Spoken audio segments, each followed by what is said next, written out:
Who won the spiritual battle that time? Who won the moral victory? I don't I even think know. That Naka. was like, I think it's. I'll you think give it it's to Naka, but it Hikaru. was.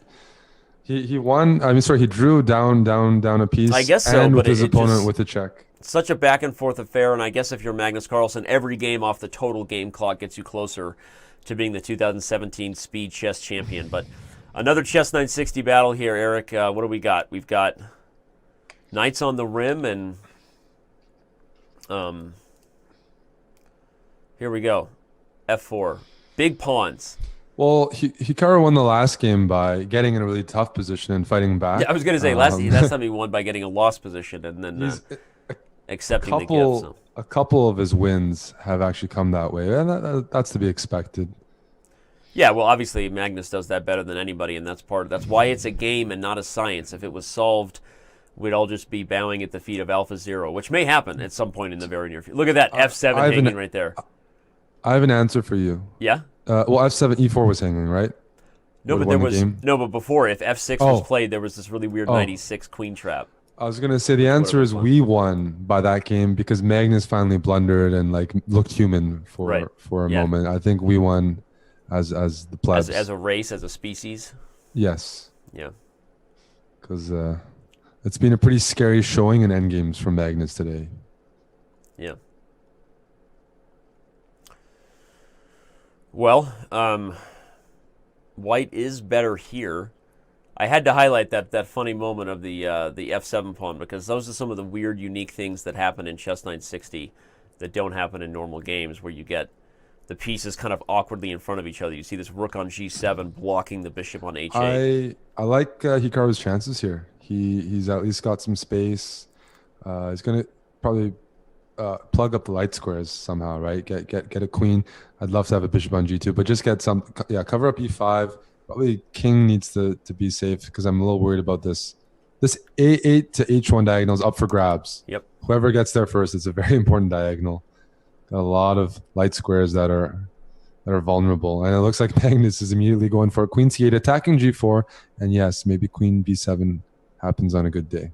Yeah, but C6 is under check. Fire. Gotta watch out. Well, that's queen B7. He's got his fianchetto. Nothing like fianchettoing the queen to complete the Chess 960 weirdness. I would consider playing B4 here. Wait, you can castle here as well, right? This is a castling position. I want to kick that knight away from C5. I would just go all out as Hikaru.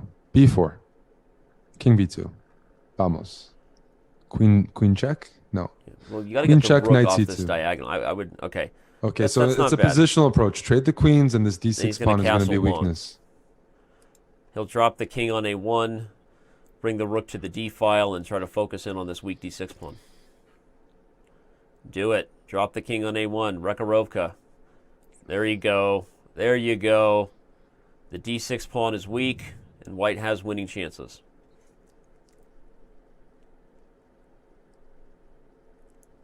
Huh. But Magnus is also holding the E file, and nice little square there.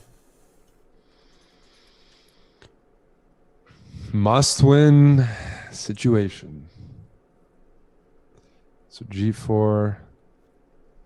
Magnus needs to get his king and pieces in. Oh, what's this? What is this? Yeah, what's the idea? He wants the D5 square. He wants to, after rook takes, he wants knight D5. Ooh. Or maybe he's greedy and he just wants to pick up. Wants a G pawn. Well, White also could have taken on B7, traded on F2 with the bishop, and won D6 at the end. So I wonder who got the better of that. But okay. This looks very comfortable because of this light square diagonal, Danny. Queen. I would even consider queen C6 or queen E4, king B7. I don't know. It seems very safe. Yeah, I agree. Rook E6 at some point as well is a nice. Okay, F5 is annoying. White has to open up the position right now and immediately make things sharp because Black can stabilize here. He's quite safe on B7 as a king because this bishop on D4 has limited scope. Mm-hmm.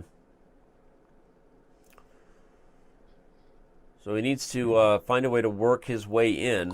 And he's going for that. Yeah, this is very comfortable. Like there's rook E7 moves like that, but White's king isn't that safe either. Mm-hmm. Queen H1 check is always going to nip you in the butt. I I like what Magnus is doing. It's so simple, so effective here. And A2's falling now. some positions. A2 is falling. F4. This is just great for black. No, he really made it look easy. And it's actually this light diagonal. Like this queen on d5 controls everything. These light squares you just can't contest with his bishop on d4. And I think it's really going to decide the game. I think this is Hikaru is on his way to losing this one. Yep, it's what they call the empty bishop, when your bishop is open and active but useless as far as how the game goes, and with an extra minute on the clock too. It's time for Magnus to figure out how to get the knight in the game. We'd love to pop that pony into b3 or d3, but needs to find a way to maneuver it into better squares. How does he play? How does he activate the knight without allowing counter chances? Okay, but now d6 falls. I was going to suggest that, but what if I d6 trade? falls. Knight d5 first. Well, he's knight got d5. queen takes f4 as well. Oh, queen takes. Yeah. Okay. He didn't want to give up maybe the 7th, but yeah, either way, queen takes f4 is happening. King on a6 versus the king on c1. But black also has this opportunity at some point to play h4 g3 and get this outside passer. The good thing, or actually h4 g3 and maybe play even h3, so that the bishop on g1 doesn't play a role in defending.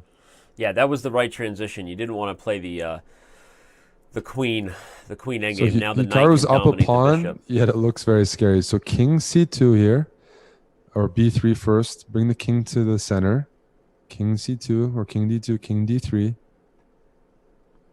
Yep. We have an endgame again, Danny, and Hikaru's up a pawn. We've seen this a couple times, but he hasn't converted any of these pawn up positions. And it's a very comfortable one for black, because these pawns are so good on g4 and h4, and his king is already centralized. Knight back. b4 maybe? What are you waiting for? a4? b4? There we go. Gotta play a little. Well, I guess there's no rush on this one. It's the 960 game. But now g3. g3 is coming, Danny.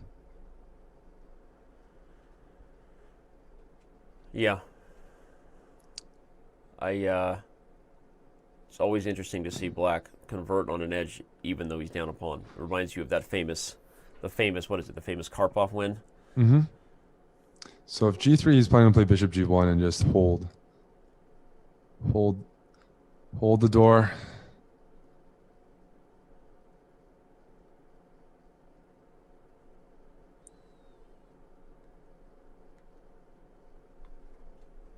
This must be frustrating. And he's offered a draw. And he takes it. Okay. Well, they have a break